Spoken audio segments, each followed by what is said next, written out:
தேசிய வேற்றுமையில் ஒற்றுமை, யூனிட்டி இன் டைவர்சிட்டி என்றுதான் நாம் நமது பாரத தேசத்தின் வளர்ச்சியை ஆரம்பித்தோம்.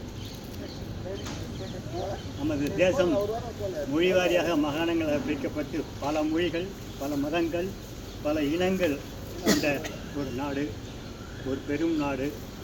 இந்த நாட்டை கட்டி இதில் உள்ள அனைத்து மக்களும் ஒற்றுமையாக வாழ நாம் ஒவ்வொருவரும் உறுதி கொள்ள வேண்டும்.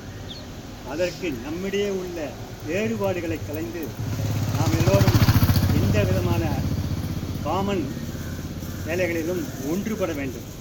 அதுதான் முக்கியம். இது மதங்களை சார்பற்றதல்ல, எல்லா மதத்தினரும் ஒன்றாகத்தான் இங்கே வாழ்கிறோம்.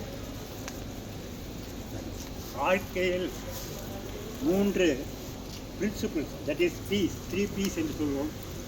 Principle, perseverance and patriotism. நமது கொள்கைகள் மாறக்கூடாது. பேசிக்காக இருக்கிற நல்ல கொள்கைகளை கொள்ள வேண்டும். பர்சிவியரன்ஸ், எந்த காரியங்கள் எடுத்தாலும் முயற்சி செய்ய வேண்டும், விடாது முயற்சி செய்ய வேண்டும்.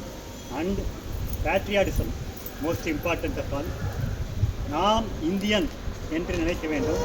ஒவ்வொரு மகனும் இந்தியன் என்று நினைக்க வேண்டும். இன்று என்ன நடந்து கொண்டிருக்கிறது? பார்லிமெண்ட் கூட்டத்தொடர் 19% ப்ரொடக்டிவிட்டி. மக்கள் பார்லிமெண்ட்டுக்குள் போகாமல் வெளியே நின்று இது செய்து கொண்டிருக்கிறோம். அது நல்ல வழி கிடையாது. நாம் சிலரை தேர்ந்தெடுக்கிறோம். அவர்கள் எல்லோரும் ஒன்றாக சேர்ந்து இந்த நாட்டை நாம் எப்படி முன்கொண்டு வர வேண்டும், அதற்காக ஆன வழிகளை பார்லிமெண்டில் ஹெல்த்தி ஆர்குமெண்ட் மூலம் every small incident is grown up. பெரிய ஆரம்பித்தோம். இதில் நம்முடைய நாட்டின் முன்னேற்றம் தடைபடுகிறது என்பது என்னுடைய எண்ணம். ஒவ்வொரு இந்தியனும் நாம் இந்தியன், நமது நாடு முன்னேற நாம் என்ன செய்ய வேண்டும் என்று யோசிக்க வேண்டும் என்பதில் வேறு பொலிட்டிக்கல் இன்டர்ஃபியரன்ஸை வைத்து அதற்காக ஒரு நாடகங்கள் ஆடக்கூடாது. அந்த வித வேறுபாடுகளை கலைந்து எல்லோரும் ஒற்றுமையாக இருந்தால் இந்த நாடு இன்னும் பல முன்னேற்றங்களை காண வேண்டும். காணும். நாம் இந்த 79 ஆண்டுகளில் நிச்சயமாக முன்னேறி இருக்கிறோம்.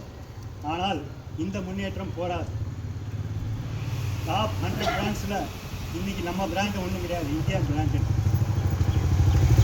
அதுக்கப்புறம் ஒரு நாடு தோன்றியது இஸ்ரேல். 1948 தான் இஸ்ரேல் ஒரு நாடாக உருவெடுத்தது. அது பல போர்களுக்கும் இடையில் இன்று இவ்வளவு முன்னேற்றம் கண்டு ஒரு சிறப்பான நாடாக அது முன்னேற்றம் கண்டு வாழ்ந்து கொண்டிருக்கிறது. இவ்வளவு பெரிய நாடு. we have got a workforce. இது நமக்கு ஒரு நல்ல சக்தி, மேன் பவர் இருக்கிறது, இளைஞர்கள் திறன் இருக்கிறது. இதையெல்லாம் நல்ல வழியில் செலுத்துவதற்கு பெரியோர்கள் முயற்சிக்க வேண்டும். அண்ட் அவர்களை நல்வழிப்படுத்த ஆவண செய்ய வேண்டும். எல்லோருக்கும் அந்த நாட்டு பற்று, பேட்ரியாட்டிசம் என்பது உள்ளே உணர்வதற்கு வழி செய்ய வேண்டும். நமது குழந்தைகளுக்கு நாம் இதைத்தான் சொல்லிக் கொடுக்க வேண்டும்.